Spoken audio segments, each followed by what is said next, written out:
Oh, yes. Welcome back, everyone. Today we're taking a look at the MOTU Origins Faker, also known as the evil robot of Skeletor. Faker is part of the fifth wave of standard-sized MOTU Origins figures, and as you can see, he's a faker, right? He is a blue, pretty much carbon copy of He-Man himself. And despite appearances, he is indeed a robot, or at least in most fictional universes, but as far as the toy and, its intention upon being released, yeah, he is indeed a robot. And you can actually look under his chest armor and see some robotic detailing, but we'll get more into that later. So, if you've seen my reviews before, you know how this goes. We're going to take a look at Faker's packaging, then we'll open it up, we'll see his new comic that he comes with, and then we'll see Faker himself, check out, his posabilities, accessories, all that cool stuff. Naturally, I'll be doing some group shots and comparisons today. And then, at the end of the video, I'll give my final thoughts.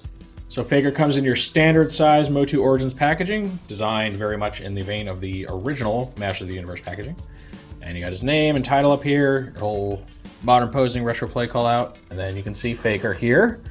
And you'll notice that, he's a blue He-Man, but he's wearing Skeletor's chest armor. So it helps, set him apart and doesn't feel like he's just a direct, boring read echo of He-Man. You can see his comic in the back, and you can barely make out his little orange copy of the Power Sword behind him, a wrapper. I don't know why they wrap them like that. Just usually leads to the soft plastic warping. Don't really like it. Anyway, so we get a look at the back here, and we get this really neat artwork of him lunging out at Man-E-Faces and Ram Man. And you can see, he kind of lured them in because you see this kind of shadow of He-Man in the background, right? So they approach him thinking he's He-Man, and then when he, jumps out into the light, you find out, oh no, it's, his robotic doppelganger, complete with red eyes, which sadly the toy itself doesn't have those cool red eyes. Kind of wish it did.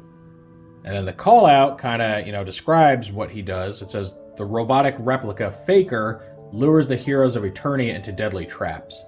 Now, obviously him being blue doesn't make for a great undercover agent, but some of the fiction has explained away he can actually turn He-Man's colors when he wants to.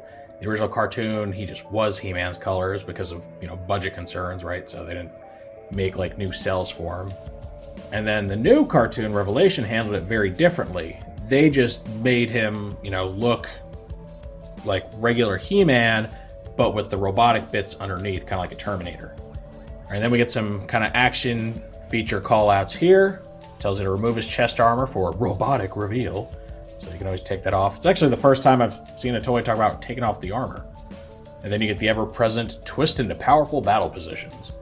And then over here we get our cross cells. You get Faker himself, and with He-Man and Skeletor repacks at the top.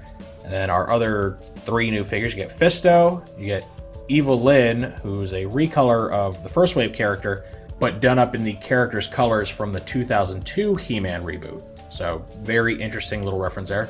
And then you get Merman, who is also a returning character, this time done up as a recreation of his original prototype toy from the Lords of Power concept that would eventually become Masters of the Universe. So very neat little wave, lots of interesting stuff. You get some full-on recreations of old figures with Faker and Fisto.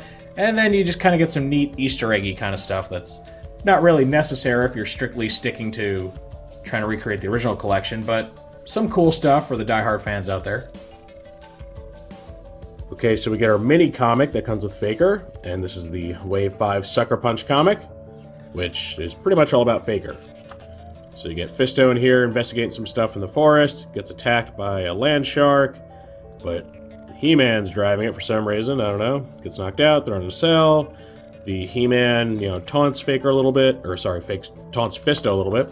Fisto realizes what's up, punches Faker, reveals his true colors, and then Skeletor gloats that he's got a whole army of them. So, pretty interesting comic. And then, as usual, we get our cross cells once again on the back. And now we can see the figure itself, and you can see that I've gone and removed his chest harness so we can look at the mechanical detailing underneath, which is mostly hidden by the harness. So it's really interesting. It almost looks like an old tape recording device where you seem to have two spools here. Not really sure why. And then you just got all these little tech details and stuff. Nothing too specific, very generic. It looks like you have some sort of like graduated numbers there on the bottom. So it's a neat little detail, you know, just kind of shows his underlying circuitry, I guess, and tips you off that he is in fact a robot and not He-Man dipped in blue paint. You can see he comes with the complete version of the Sword of Power, just done up in bright orange. Now let's go ahead and put his chest harness back on, which is pretty simple to do. Just slap it on the front, get all the little straps behind him. And we're gonna put this peg through this hole here in the middle. And then push the straps through at least one notch. Both sides, like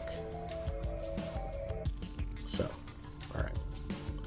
So, got the harness back on, and, you know, oddly, it is Skeletor's harness, which you would think that if he's trying to pass himself off for He-Man, he would wear He-Man's chest harness.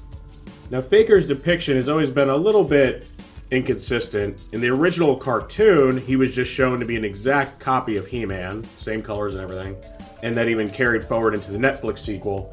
But then more traditionally, he's shown to be a blue copy of He-Man, rocking Skeletor's armor.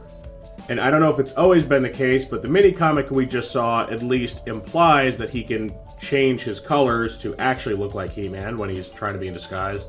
So it really doesn't explain how the chest piece works. Like, is it a holographic projection? Because obviously it's going to take more than a color change to change this to He-Man's chest harness. I'm not really sure. Maybe it's just magic. Who knows? I will say that the choice of chest harness at least makes him a more interesting toy, because then he's not just a straight recolor of He-Man. Because if it weren't for this, he would be identical mold-wise to the vintage head He-Man that just came out in the same wave. Right down to the same sword and everything. So at least it mixes things up a little bit.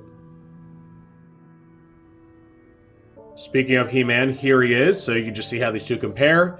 And as far as his actual body, he is just a one-for-one recolor. Swap out the tan skin for blue, the orange for black, the brownish, woolies and boots for like a purplish dark blue, and then the blonde hair for red. And that's really it. So while it does make him a bit repetitive, it just makes sense for the character to look like He-Man because he is supposed to be some sort of imposter, hence the name. Now, sadly, he's not quite as good of a value as the vintage head or even the, Wave 1 head He-Man, because he is lacking a shield and he is lacking an axe. So he's a bit skimpier for the same price, which is unfortunate, but that's how the original toy was. So I guess they had to choose between keeping it authentic or giving him a bunch of extra stuff. Personally, I would have preferred if they did give him extra stuff. I think that would have helped just flesh out the toy a little more. Plus, the molding's already there, right? Like, might as well just cast it. Give him an orange shield and an orange axe. That would have been really cool. And now one more group shot I want to do is having him stand next to Skeletor to let you guys see that while he may get his body type and shape and all that from He-Man, his colors are a direct lift of Skeletor's. They are nigh identical, if not identical. He's got the same light blue skin, he's got the same dark blue boots, and his willies are blue instead of black this time, but the belt's still black. And Skeletor doesn't have bracers, but these bracers are cast the same black as the willies. You could even argue that the red hair comes from the red in Skeletor's eyes, because they're pretty much spot on too. So it's very interesting. I don't know if it's like a vanity thing where Skeletor, wanted to kind of craft him in his image, at least when he's not in his like chameleon colors mode. Because he really looks like some sort of, unholy cross between He-Man and Skeletor, like if they did a fusion dance together or something. So it is interesting. And then, of course, the fact that he does end up rocking Skeletor's chest piece, though it's done up in orange. Which, thankfully it is, because if they just cast this in that same dark blue, then he would have been really repetitive. It basically just would have been like a head swap Skeletor, so... Yeah, I like that they helped him stand out a bit on his own while still referencing both characters. And this completes our look at Master of the Universe Origins Faker. I know this review is a bit behind these days because I'm still playing catch up with my MOTU stuff, but I really wanted to get them out there, especially because I have some other figures to look at, both the PowerCon exclusive and the Netflix version. So naturally I want to get this guy done first, so his review can be completed, you have a reference point, and then I can use him, for a comparison to the others. But as far as this figure itself, I think it's alright. It's not the most exciting figure to me because it is just a blue He-Man.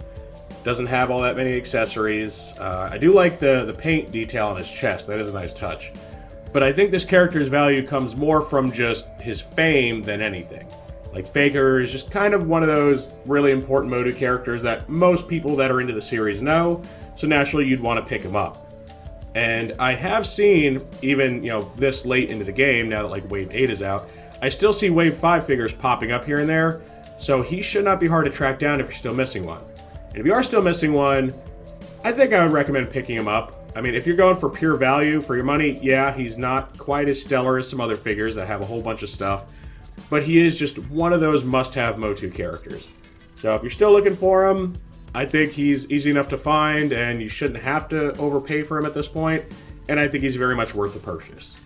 Of course, that is just how I feel about this character, so now I want to know what you all think of this toy. Is Faker one of those must-haves for you? Like, is he one of your top-tier MOTU characters that just needs to be in your collection? Or are you not interested in this, either because it's too repetitive, you can't find him easily enough, maybe he costs too much money, or just some other reason? Any and all feedback, as always, is welcome in the comments section. If you enjoyed this review, make sure to toss it a like. Let YouTube know you want to see more stuff like this. If you do want to see more like this, make sure to subscribe and hit that notification bell so you always get a heads up when I post something new. I thank you for joining me for this look at Masters of the Universe Origins Wave 5 figure, Faker. With all that said, I will see you next time.